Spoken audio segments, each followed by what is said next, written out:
మనం ప్రతిదీ చాలా నారో సెన్స్‌లో చూస్తున్నాం మనం. ఫర్ ఎగ్జాంపుల్‌కి ఒక సిట్యుయేషన్ చెప్తాను చూడండి. 'ఐబొమ్మ' వెబ్‌సైట్ క్రియేట్ చేసాడు. మూవీస్ అప్‌లోడ్ చేసాడు. దాన్ని కొన్ని లక్షల మంది డౌన్‌లోడ్ చేసుకొని సినిమా చూసారు. దొంగతనంగాన నిజం చెప్పాలంటే. అసల 'ఐబొమ్మలోని' మూవీ చూడకుండా ఉన్న వాళ్ళు చాలా తక్కువ మంది. అది మన క్యారెక్టర్‌లోని వీక్‌నెస్. అది మూవీ ఎలాగైనా దొంగతనంగా చూసేయాలి. వేల ఖర్చు అవ్వకుండానే మూవీ చూసేయాలని.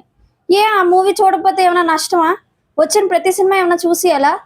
కానీ క్రైమ్ అందరం చేస్తే క్రిమినల్ మాత్రం ఒకడే అయ్యాడు. అది వాళ్ళేదో పెట్టారు కాబట్టే మేము చూసాము అనేది చాలా తప్పు పద్ధతి.